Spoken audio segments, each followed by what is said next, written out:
traite de menteur, de feignant. Dans certains pays, on est traité de sorcier. J'ai la drépanocytose SS, dite homozygote. La drépanocytose, c'est la première maladie génétique en France, mais également dans le monde. Elle touche les globules rouges. Donc en fait, les globules rouges d'une personne qui n'a pas la drépanocytose sont ronds et ont cette capacité à se déformer dans les petits vaisseaux. Et les globules rouges des drépanocytaires, en fait, ils sont en forme de banane et ils sont rigides. Et ils ont perdu en fait cette capacité à se déformer pour passer dans les petits vaisseaux, ce qui crée souvent des bouchons en gros dans les vaisseaux et qui crée des crises hyper douloureuses qui mènent à l'hôpital. C'est une crise super douloureuse. Comme les globules rouges sont coincés, donc il y a un manque d'oxygénation déjà dans le corps, dans les organes vitaux, ils sont en détresse. Et ça fait tellement mal, c'est comme si en fait on te poignarde, on te met des coups de couteau à l'infini dans le corps, là où ça fait mal. Et des fois, t'as juste envie de mourir en fait. T'arrives à l'hôpital, on te donne des antalgiques hyper forts avec l'oxygène, on a de la morphine avec, et ça peut durer 1 semaine, 2 semaines, 1 mois, 2 mois,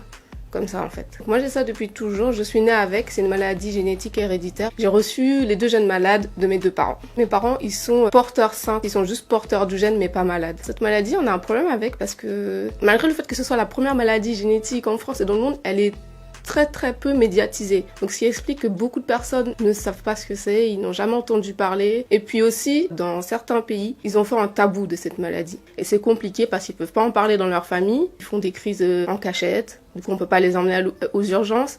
Et plus on attend, quand on fait une crise, plus ça peut nous être fatal. Parce que oui, on peut mourir de la drépanocytose.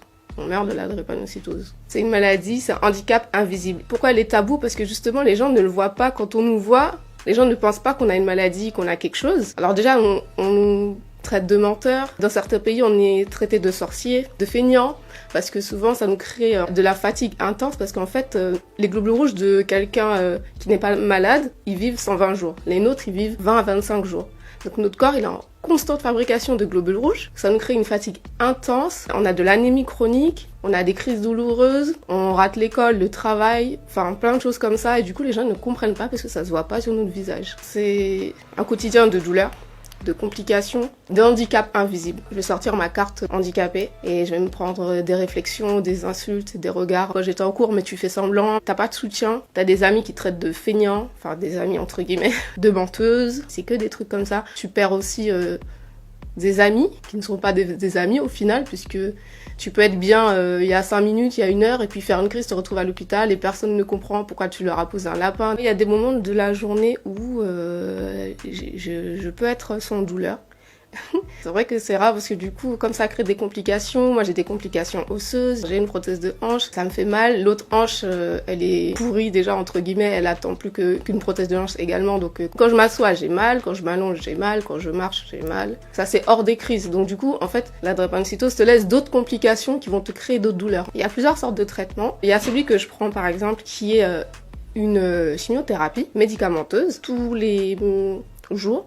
Je prends des médicaments qui font en sorte que mon corps fabrique de l'hémoglobine fœtale qui protège un peu des crises, c'est-à-dire qui vont faire que mes crises soient éloignées. Ça va pas me guérir, il n'y a pas de traitement qui va me guérir, à part la greffe de moelle osseuse, mais qui est très peu pratiquée parce que c'est lourd de conséquences, c'est pas quelque chose comme ça, voilà, qu'on fait comme ça. Et sinon, le deuxième traitement, c'est l'échange transfusionnel. Ça veut dire que chaque mois, on nous enlève du sang, le mauvais sang, entre guillemets, et on nous met du sang neuf, donc des donneurs de sang. C'est pour ça que le don du sang est super important. On me transfuse très souvent et ça m'a déjà sauvé énormément de fois la vie. En fait, ce qui compte vraiment, c'est la prise en charge. Parce que cette maladie, en fait, en l'absence de dépistage et de prise en charge, vous avez quand même un enfant sur 2 qui meurt avant l'âge de 5 ans. Des fois, on l'appelle dans les articles maladies discriminatoires, en fait, parce que beaucoup de personnes pensent qu'il y a que les Noirs qui sont atteints de cette maladie. Alors que c'est faux. Effectivement, il y a plus de personnes noires qui sont atteintes, mais c'est faux, il y a beaucoup de personnes blanches qui l'ont. Du coup, j'ai des amis blancs qui ont cette maladie, qui ont des difficultés à ce qu'on les croie. Parce que du coup, comme tout le monde est bloqué sur le fait qu'il n'y ait que les noirs qui ont cette maladie, mes amis blancs, quand ils arrivent à l'hôpital, pour la première fois dans un nouvel hôpital, on ne les croit pas. Et malheureusement, le dépistage est ciblé aussi en France, donc si t'es noir ou arabe, on va te dépister. Si t'es blanc, on va pas te dépister. Donc les blancs passent au travers du dépistage. Et malheureusement, ça arrive que du coup,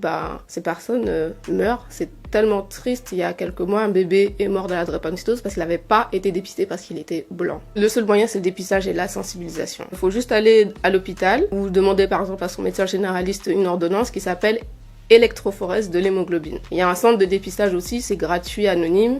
sur Paris, dans le 13e, qui s'appelle le CIDD. Mon souhait serait de beaucoup plus la médiatiser. Il n'y a que comme ça qu'on pourra avancer avec cette maladie, qu'on pourra mieux la soigner, qu'il y aura plus aussi de connaissances, plus d'argent pour la recherche, pour pouvoir soigner cette maladie un jour en fait, tout simplement. Ne faites pas de cette maladie un tabou. Il ne faut absolument pas cacher cette maladie. Restez vaillants, vous êtes des warriors. Je sais que ça peut être difficile parfois, surtout avec les crises, la famille, les amis, mais on y arrivera tous ensemble.